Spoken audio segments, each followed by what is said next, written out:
There are two kinds of people in this world. Either you're doing things you know you shouldn't, or you're not doing things you know you should. Guess what? We're both. Hi, I'm Marcy Barker, life and business coach, aka your loving kick in the pants.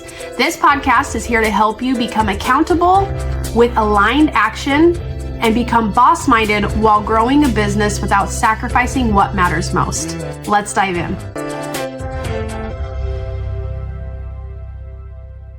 Good morning, my beautiful people. I am excited to come to you with an episode that I probably haven't done at all. And if I have, it's been a very long time. But I just presented in my business group and I have a lot of different topics that were suggested. And this one I absolutely love. So I feel like a news reporter sitting here at my desk with a stack of papers that I'm ready to report on. If you guys are listening to this, thank you. If you want to watch, you guys can watch these episodes on Spotify or YouTube. And this topic, when I first read it, I was like, this is so needed. And I think that it's talked about nonstop, but it also is talked about in a way that is not really open. It's kind of a topic that people think about all the time or women struggle with constantly. So one of my friends, she said, can you please make a podcast on being a mom and juggling running a business? And as you guys know, I just put out my episode about I hit 10 years in business, and I started a business when my kids were 1, 3, 5, and 7. And I was thinking, who does that? That's like such a busy, crazy time to start a business and figure things out. And I remember that I started my business in September. So the following year, the summertime, we splurged and we bought a big swing set for our backyard. And I say splurge, it was $1,500 at the time. And my husband was like, this is kind of a lot. And I said, I'm not going to work and run a business and have my kids on screens all the time because it's not worth it to me. So we need a time where we can like send them outside and go and play, because in our last house, we were on almost an acre of land and it was very hard to maintain. And there were bushes in one place and areas that need to be cleaned up, and it was not fenced off. So going outside with 4 little kids was stressful. So when we got to this new house and it was a fenced backyard, I was very happy about that. So we bought a swing set because I was thinking, if I'm going to run a business, I need to make sure that my kids are still healthy. And there was one point through that time between me starting my business and the next summer where Leah, my youngest, was 1, and we would go to story time at the library, and she would find a mother who had her phone out, and Leah would just like back herself up onto this mom's lap and ask her for her phone or try to take her phone from her. And I was like, oh my gosh, we have a problem. Everybody knows about our screen addiction. And I was not happy about that, especially because I never imagined that me starting a business would be one that was like 100% online. I personal trained in person, but I was building online programs to reach people in every state in the United States. And so I spent tons and tons and tons of time in my computer. So I understand this struggle and I have understood it for 10 years. So I'm excited to just tell you a little bit of insight about how I've handled things. Not that any of this is perfect at all, but I will say that over the years, I have gotten a lot of comments of people saying, how do you do it? How do you do it all? How do you do it? I don't know how you do it. And you know, a really quick response was like one thing at a time. Like if I am doing really great at something, there's probably something else in my life that I've dropped the ball on. Like I'm just going to show you guys this. If you guys are watching this, then this is a little treat for you. But this is my office and I have these bookshelves behind me, and I cleaned up my office today. And this is a really big room that kids used to share. But when I had extra room in my house, I confiscated this room and I was like, this is for me only, because I need a place where I can get a puzzle out and leave it out and it doesn't mess with our dinner time routine.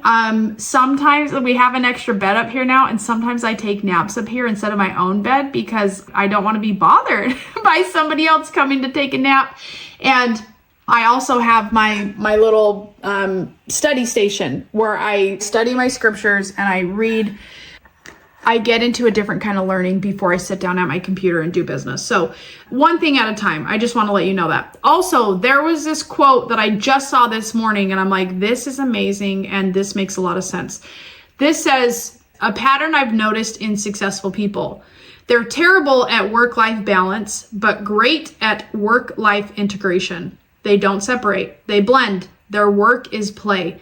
Their play creates work. Their friends are partners. Their hobbies become businesses. While everyone's trying to clock out at 5 p.m., they're building empires doing what they would do for free. And I absolutely love that. And I also don't want to disregard the fact that some people are not in business because they want to be. They have to be. And some women work not because they want to, but because they absolutely have to. You know, these are not the same days where one person could easily support a family. It is very common for both parents to be working in the home and to be raising kids. So this topic about being a mom and juggling, running a business, I totally understand it. And in my book right here, Becoming Boss Minded, there is a whole chapter on planning, strategy and planning. But in this introduction to the book, there's a whole story on aligning goals and values. Aligning goals and values is absolutely necessary when it comes to running a business and being a mother. And I will say too that, again, I'm just going to call out how blessed I am, because I will never know what it's like to be a single mom. I will never know what it's like to have a spouse who doesn't support business ventures. And I will never know what it's like to have to do everything on my own. So that's just a little disclaimer. If I say anything and you're like, Marcy, you have it so good, you don't even know it. I do know it. And I want to be a support to people who maybe don't have everything that I've had or the opportunity to build the way that I have. You know, even just like when I went to Guatemala and I wrote my book, I spent 5 weeks there. And my mentor, who was like, you should go, this price, $5,000, includes the editing, the publishing, the design of your book, and 5 weeks in Guatemala. All meals, all transportation, minus your flight, like it's all included. And at the time in my business, I did not have $5,000. I did not have $5,000 in my business. And I remember talking to Aubrey and I was like, should I do this? And he was like, yeah, of course you should. Like, if this guarantees a book is going to do so much for your business and your career, like go out and get it done. And I'm like, 5 weeks is so long. And at the time, I don't know, 4 years ago, how old were my kids? 13, 11, 9, and 7. That's so long to be away from your kids. And he was like, we'll be fine. And I understand how blessed I am to have that situation. So again, I want you to know, single mothers or single people who are doing it alone, I see you and I respect you, and I hope that I can only be a support to you in this. And there will be times where you have to rely on lots of other people, and I've had to experience that too, but not near the depth that you have. When it comes to aligning goals and values, there was a time in my life, probably like 2022, where I was so blessed to be doing a lot of retreats. In, I think it was 2022, I did like 7 retreats in my business.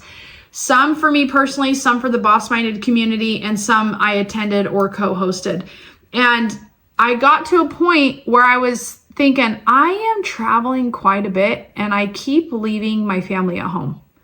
And it's not that they missed me so much. And honestly, I was not the kind of mom that checked in every day when I was away from home, because I needed a break. But I was feeling this sense of, I am being edified and I'm growing so much, and I want my daughters to experience this too. And throughout the years, I've always had my girls work in my business to earn extra money. And also you hear all the stuff online about putting your kids on payroll. And it was just such a foreign concept to me, because I had no idea how to do that. And I finally got to a point where I was like, I'm going to figure this out. And I asked my accountant at the time, I said, how do I need to do this?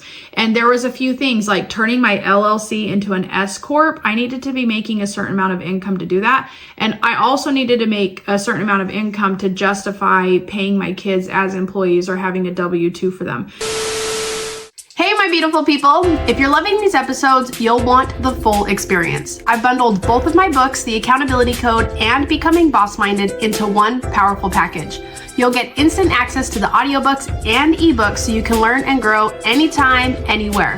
Head to bossminded.com and grab the book bundle now. It's the perfect way to stay inspired between episodes. All right, let's dive back in. So when my business hit that in 2022, that was the year I scaled. I went in 2021, my business made like $30,000 side hustle status. And then I wrote my book. I learned things that make so much sense now. And then I made $120,000 the next year. So I was at this place in my business where I'm like, okay, things are happening. Things are bigger. I want to include my kids in my journey in a way I haven't before. So I added my kids to payroll and I started doing retreats with my daughters. We did a couple of mother-daughter retreats. And since I have done that, since I have included or aligned my goals and my values and brought my daughters into my business, there have been so many benefits to doing that.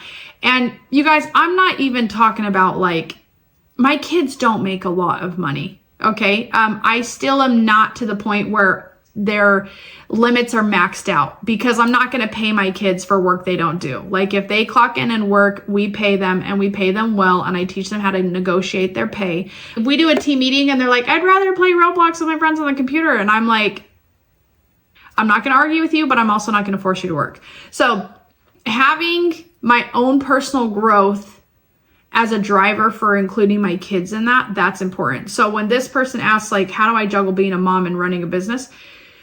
You have to include your kids in what's important to you. So there was actually a time where one of my daughters, she was just like, you're working so much, you're always on your computer. And I had to tell her, I love what I do.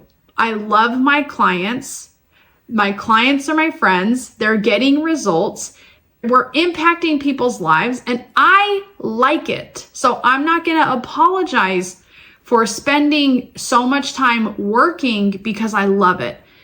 Also, I had to put into perspective of, you think I'm working all the time, but actually let's look at how much time we've put into you developing your own skills. Sometimes it's independently, and then other times the business has created opportunities for them to grow. So when we moved across the country and we went from Utah to South Carolina, we still had a retreat lined up. So we moved here in August and we flew back here in October. And guess what? It was the business that paid for all of those flights. It was the business that created that opportunity. So if you're struggling being a mom and running a business, you absolutely have to let people know where your value lies.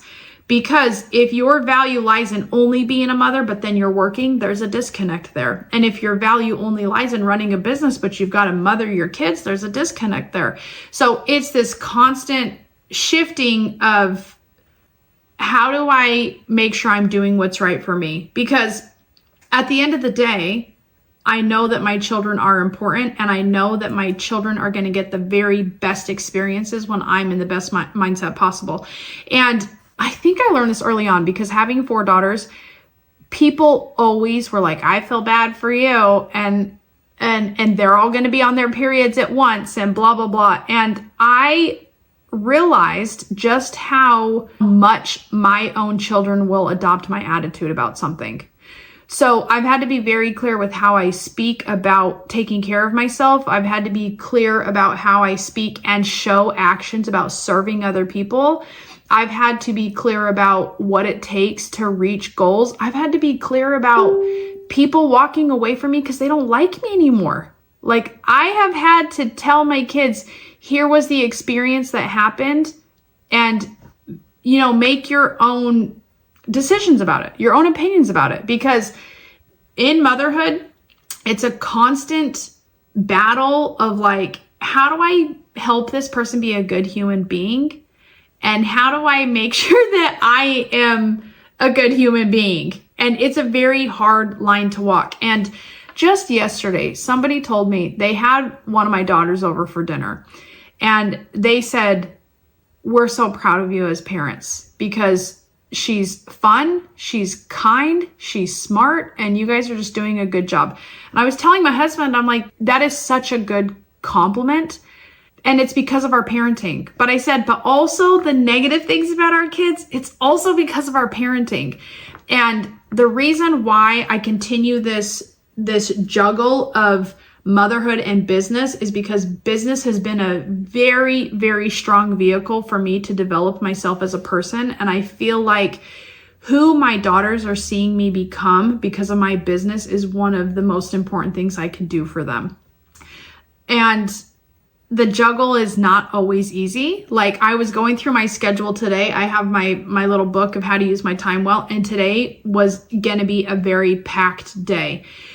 And one of my daughters was like, I don't want to go and hang out when that daughter's doing this stuff. And I said, you know what? This is like compromise. I just want you to know. We all have to work it out. And my schedule is so busy and I've been doing so much stuff for you guys that I've actually been neglecting my own work. And I don't like that because I like what I do and I have commitments that I need to get done. And while I love being the mom that's everywhere, driving everyone everywhere, being at every sports game, I enjoy that. But when I do that, I'm neglecting things that matter for our future, period. So one of the things I really want you to do if you are struggling in motherhood and business, I mean, I guess I could have had bullet points ready for you. But the first thing is you have to make your values and goals clear. If you are making your goals and values clear, then there's less room for people to have problems with what you're doing. So making your goals and values clear, just like I told my daughter, I like working. I like talking. I like taking personal phone calls. I like being there for my clients. I like writing. I like creating a podcast. I like social media, all of these things. It helps them see that there are reasons why we're doing these things, period. The other thing is you've got to ask for help.